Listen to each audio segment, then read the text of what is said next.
1997 में Robert Kiyosaki ने एक बुक लिखी। इस बुक ने आते ही मार्केट में धूम मचा दी और बन गई एक best selling book. Robert Kiyosaki के दो पिता थे, एक तो उनके रियल फादर जिन्हें वे पुअर डैड कहा करते थे यानी गरीब पिता, और उनके फ्रेंड माइक के पिता को वो अपना मुंह बोला पिता मानते हैं और उन्हें वे कहते हैं रिच डैड। उनके जो रियल फादर है वो काफी पढ़े लिखे हैं, वो एक कॉलेज में प्रोफेसर है, लेकिन उनकी पूरी जिंदगी में पैसों को लेकर बहुत ही ज्यादा स्ट्रगल रहा और यही वजह है कि रॉबर्ट उन्हें पुअर डैड कहते हैं। और वहीं दूसरी ओर इनके जो मुंह बोले पिता हैं वो कम पढ़े लिखे हैं, लेकिन फिर भी वो एक बहुत बड़े बिजनेसमैन है और एक कामयाब इंसान है, और इसी वजह से रॉबर्ट उन्हें कहते हैं रिच डैड। रॉबर्ट कियोसाकी अपनी book rich dad poor dad में बताते हैं कि जब वे 9 साल के थे तो स्कूल में दूसरे अमीर बच्चों को देखकर उनके मन में भी अमीर बनने की तमन्ना होती थी, और इसीलिए एक दिन उन्होंने अपने पुअर डैड से पूछा कि अमीर कैसे बना जा सकता है। लेकिन उनके जो रियल फादर थे पुअर डैड, उनके पास इसका कोई जवाब नहीं था, और उन्होंने कहा कि तुम अपने दोस्त माइक के पिता से इसका जवाब पूछो, क्योंकि वो तुम्हें इस सवाल का जवाब अच्छी तरह से दे सकते हैं। और फिर रॉबर्ट अपने रिच डैड के पास जाते हैं और उनसे अपना सवाल पूछते हैं, और वहीं से रॉबर्ट की फाइनेंशियल एजुकेशन का एक बहुत ही महत्वपूर्ण सिलसिला शुरू होता है। उनके रिच डैड उन्हें लाइफ की डिफरेंट स्टेजेस पर अमीर बनने के लिए और हमेशा अमीर बने रहने के लिए कुछ इंपॉर्टेंट लेसन बताते हैं। और इसी के साथ इस बुक में वो कई सारी चीजें बताते हैं, जैसे कि पैसों को किस तरह से मेंटेन करना चाहिए, पैसों को काम पर कैसे लगाएं, और ऐसी कौन सी गलतियां हैं जिसकी वजह से गरीब हमेशा गरीब ही रहता है। और इसके अलावा वो बताते हैं कि अगर गरीब इंसान भी इसमें बताई हुई बातों को फॉलो करे तो वो भी जल्दी से अमीर बन सकता है। तो अब हम बात करते हैं उन इम्पोर्टेंट लेसन के बारे में। तो नंबर 1 यहाँ पर आता है कि अमीर लोग कभी भी पैसों के लिए काम नहीं करते। जनरली लोग अमीर बनने के लिए बहुत ही ज़्यादा मेहनत करते हैं। उनकी कोशिश ये होती है कि उन्हें एक ऐसी नौकरी मिल जाए जिससे कि हर महीने उन्हें अच्छी सैलरी मिलती रहे, और नौकरी मिलने के बाद वो पूरी डेडिकेशन और मेहनत के साथ अपनी जॉब पर जाते हैं, और इसी के साथ वो ऐसे ट्रैप में फंस जाते हैं जहाँ से वो कभी निकल ही नहीं पाते हैं। और कई सारे लोग इस तरह से अमीर बनने के लालच में एक रेट रेस का हिस्सा बन जाते हैं। उन्हें पता होता है कि महीने के एंड में सैलरी मिलने वाली है, और इसी वजह से वो लोन पर बड़ा घर लेते हैं, गाड़ी खरीदते हैं, क्रेडिट कार्ड से महंगी महंगी चीज़ें खरीद लेते हैं, और फंस जाते हैं एक ऐसे ट्रैप में जहाँ से निकलना बहुत मुश्किल हो जाता है। क्योंकि आपने जो चीज़ें लोन पर ली है आपको उनका लोन भी पे करना है, और उस लोन को पे करने के लिए आपको कई सालों तक नौकरी करनी पड़ेगी, और आपकी नौकरी से जो भी अमाउंट आएगा उसमें से मैक्सिमम अमाउंट आपको लोन पे करने में ही चला जाएगा। और इसी तरह से कई सारे लोगों की जिंदगी लोन पे करने में और नौकरी करने में ही निकल जाती है। अब सवाल ये आता है कि पैसों के लिए काम ना करें तो क्या करें। अमीर लोग जो होते हैं वो पैसों के लिए काम नहीं करते, वो कुछ ऐसा करते हैं जिसकी वजह से पैसा उनके लिए काम करता है। और वो क्या ऐसा करते हैं, इसका जवाब आपको आने वाले कुछ पॉइंट्स में मिल ही जाएगा। लेसन नंबर 2, लोगों को फाइनेंशियल एजुकेशन सिखाना क्यों ज़रूरी है। दूसरे लेसन में रिच डैड ये सिखाते हैं कि इंसान के लिए पैसों की समझ बहुत ही ज़्यादा ज़रूरी है, लेकिन आमतौर पर दुनिया के हर देश में हर तरह की पढ़ाई होती है सिवाय फाइनेंशियल एजुकेशन के। ऐसा इसलिए क्योंकि एक सिस्टम बना हुआ है कि खूब पढ़ो, अच्छे नंबर लाओ और फिर एक अच्छी नौकरी करो। पर सच्चाई यह है कि किसी भी तरह की जॉब आपको कभी भी अमीर नहीं बना सकती। मान लीजिए कि कोई भी इंसान बहुत पढ़ लिख कर मेहनत करके डॉक्टर या इंजीनियर तो बन जाता है, लेकिन वो भी 9 to 5 की नौकरी के चक्रव्यूह में फंसकर रह जाता है, जैसा कि हमने फर्स्ट पॉइंट में बात की थी। और इसी 9 to 5 के चक्रव्यूह से बाहर निकलने के लिए रिच डैड ने एसेट्स और लायबिलिटीज के बारे में बताया है। एसेट्स उन चीजों को कहते हैं जो आपकी जेब में पैसा डालती है, और लायबिलिटीज उन सब चीजों को कहते हैं जो आपकी जेब से पैसा निकालती है। एग्जाम्पल के लिए अगर आपने अपने किसी घर को रेंट पर दिया है तो उसे हम कहते हैं एसेट्स, क्योंकि वो घर आपकी जेब में पैसा डाल रहा है। और वहीं दूसरी ओर अगर आप एक न्यू कार लोन पर लेते हैं तो उसे हम कहते हैं लायबिलिटीज, क्योंकि वो कार आपकी जेब से पैसे निकाल रही है। और अमीर बनने के लिए सबसे ज़्यादा जरूरी चीज़ है कि आप एसेट्स खरीदें और लायबिलिटीज को जितना हो सके उतना कम करें। और ये सब बातें आपको दुनिया के किसी भी स्कूल में नहीं सिखाई जाती, क्योंकि वहाँ पर तो सिर्फ आपको अच्छी जॉब को हासिल करने के बारे में ही सिखाया जाता है। ये कभी भी नहीं सिखाया जाता कि अपने पैसों को ग्रो कैसे कराया जाए, और इसीलिए फाइनेंशियल एजुकेशन का सीखना बहुत ही ज़रूरी है। थर्ड लेसन है कि अपने काम से काम रखो। इस लेसन में रिच डैड ने बताया है कि काम से जॉब करने वाला इंसान कोई भी ऐसा दूसरा काम कर सकता है जो उसकी इनकम को बढ़ाए। इसके लिए जरूरी नहीं है कि शुरुआत बड़े लेवल से ही की जाए, क्योंकि हर किसी के पास इतना पैसा नहीं होता। आप अपनी नौकरी करते हुए भी अपना कोई भी पसंदीदा काम कर सकते हैं। एग्जाम्पल के लिए कोई इंसान स्कूल में टीचर है तो वो उसका प्रोफेशन है, ना कि उसका बिजनेस।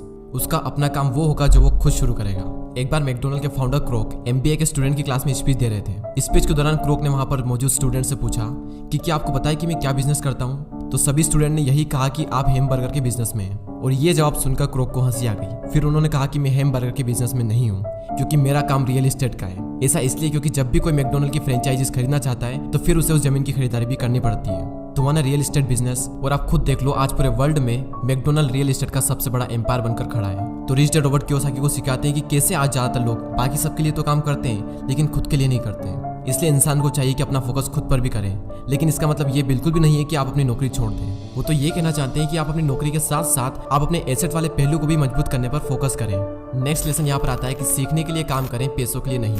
रॉबर्ट कियोसाकी अपनी बुक में बताते हैं कि एक बार सिंगापुर में उनका इंटरव्यू एक फीमेल जर्नलिस्ट ने लिया था और उसने उन्हें यह बताया कि उनका सपना भी एक बेस्ट सेलिंग राइटर बनने का था, लेकिन वो नहीं बन पाई।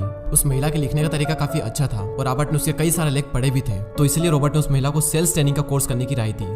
लेकिन ये सुनकर वो महिला नाराज हो गई क्योंकि वो बहुत ज्यादा पढ़ी लिखी थी और उसके पास में इंग्लिश लिटरेचर में मास्टर डिग्री थी और उसके हिसाब से सेल्स का काम सीखना उसके स्टैंडर्ड का नहीं था।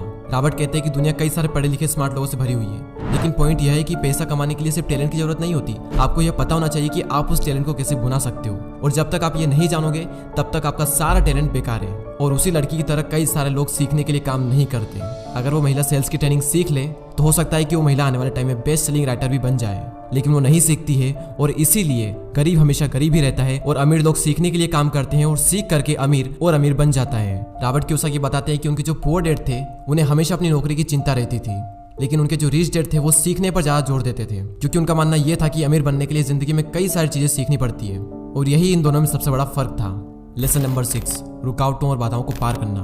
रॉबर्ट कियोसाकी अपनी बुक में ये भी बताते हैं कि कई सारे लोगों को पैसे की समझ तो होती है, लेकिन फिर भी उनके रास्ते में कई सारी ऐसी रुकावटें और बाधाएं आ जाती है जिसकी वजह से वो अपने एसेट्स को ज्यादा बड़ा नहीं कर पाते। और रॉबर्ट ने 5 ऑब्स्टिकल बताए हैं। पहला है डर। दुनिया का कोई भी इंसान हो उसे पैसों का नुकसान तो बुरा लगता ही है। पैसे को गंवाने का डर अमीर को भी बहुत ज्यादा होता है, लेकिन प्रॉब्लम यह है कि पैसे का नुकसान होने के बाद उस कंडीशन से निपटा कैसे जाए। इंपॉर्टेंट ये है कि आप अपने फेलियर को किस तरह से लेते हो। अमीर और गरीब के बीच में सबसे बड़ा फर्क यही होता है कि वो अपनी असफलता का मुकाबला किस तरह से करते हैं। सेकंड जो ऑब्स्टिकल है वो है डाउट। पैसे को इन्वेस्ट करते समय हम सबके मन में डाउट होता है जो कि हमें जाम कर देता है। हर किसी के मन में सवाल होता है कि अगर मैंने इन्वेस्ट किया हुआ पैसा डूब गया तो क्या होगा, अगर सब कुछ मेरे बनाए गए प्लान के हिसाब से ना हुआ तो। इस तरह के सवाल और डाउट से हम हमेशा डर जाते हैं और जिस भी काम को करने का सोचते हैं उसे शुरू ही नहीं कर पाते हैं, और इसी तरह से हजारों मौके हमारी आंखों के सामने से गुजर कर चले जाते हैं और हम देखते रह जाते हैं। तीसरा ऑब्स्टिकल है आलस, जो कि इंसान का सबसे बड़ा दुश्मन है और इंसान को कभी भी आगे नहीं बढ़ने देता।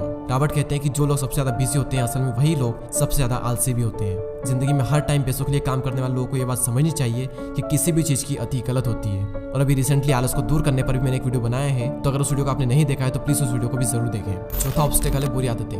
रॉबर्ट कहते हैं कि अगर 2 लोगों में कंपैरिजन किया जाए तो उनकी आदतों में बहुत ज्यादा फर्क होता है। साथ ही रॉबर्ट ये कहते हैं कि वो सबसे पहले खुद को पैसे देते हैं और इसी वजह से वो खुद को फाइनेंशियली और इमोशनली ज्यादा मजबूत महसूस करते हैं। उनके कहने का मतलब ये है कि हर महीने जब आपके पास में पैसे आते हैं तो सबसे पहले अपने सेविंग और इन्वेस्टमेंट के पैसों को अलग कर दें और उसके बाद अपने बिल्स वगैरह चुकाएं। तो अगर अमीर बनने की ख्वाहिश आपके मन में है तो ये आदत आपको डालनी ही पड़ेगी, भले ही हर महीने आपके पास कम ही पैसा क्यों ना आए। तो पहले खुद को पे करो और उसके बाद में दूसरे काम करो, और इससे आपके 2 फायदे होंगे। पहला तो आपका पैसा भी बढ़ेगा और दूसरा आपके सामने कमाई के कई सारे अवसर आएंगे और आप उनका फायदा भी उठा सकेंगे। फिफ्थ ऑब्स्टिकल है अहंकार यानी ईगो। रिच डैड यह भी कहते हैं कि कुछ लोगों में अहंकार बहुत ही ज्यादा होता है और इसका यूज वो अपनी अज्ञानता को छुपाने के लिए करते हैं। वो कहते हैं कि मुझे जो भी नॉलेज है मैं उसी की बदौलत पैसे बनाने में कामयाब होता हूँ, और जो चीजें मैं नहीं जानता उनकी वजह से मैं अपने पैसों को गवा देता हूँ। इसलिए अगर किसी चीज की जानकारी आपको अच्छे से नहीं है तो अपनी ईगो को साइड में रखकर उस चीज को अच्छे से सीखें। अगर आप ये करते हो तो आप एक बहुत बड़े नुकसान से बच सकते हो। चलिए अब हम इस वीडियो की समरी देख लेते हैं। तो सबसे पहले हमने बात की कि रॉबर्ट के 2 पिता थे, एक गरीब पिता और एक अमीर पिता, और अपनी 30 साल की लाइफ में उन्होंने अपने रिच डैड से जो कुछ भी सीखा वो उन्होंने अपनी book rich dad and poor dad में बताया है। तो नंबर 1 लेसन था अमीर लोग पैसों के लिए काम नहीं करते। नंबर 2 था लोगों को फाइनेंशियल एजुकेशन सिखाना क्यों जरूरी है, और इस पॉइंट में हमने बात की थी कि अगर आपको अमीर बनना है तो आपको एसेट्स खरीदने पड़ेंगे और लाइबिलिटीज को कम करना पड़ेगा। लेसन नंबर 3 अपने काम से काम रखो। लेसन नंबर 4 सीखने के लिए काम करें, पैसों के लिए नहीं। और लास्ट पॉइंट था रुकावट और बाधाओं को पार करना, और इस पॉइंट में रॉबर्ट कियोसाकी ने 5 ऐसे ऑब्स्टिकल बताए थे जिसकी वजह से आप अपने एसेट्स को बड़ा नहीं कर पाते। और वो 5 ऑब्स्टिकल कुछ इस तरह: डर, डाउट्स, आलस, बुरी आदतें और ईगो। और दोस्तों मैं आप सबको रिकमेंड करूंगा कि आप सबको ये बुक जरूर पढ़नी चाहिए। इस बुक की लिंक नीचे डिस्क्रिप्शन में है। ये बुक आपको हिंदी और इंग्लिश दोनों में ही मिल जाएगी। और अगर अभी तक आपने हमारे चैनल को सब्सक्राइब नहीं किया है तो सब्सक्राइब करके हमारी कम्युनिटी का पार्ट बने। मैं मिलूंगा आपसे अगली वीडियो में। जय हिंद, जय भारत।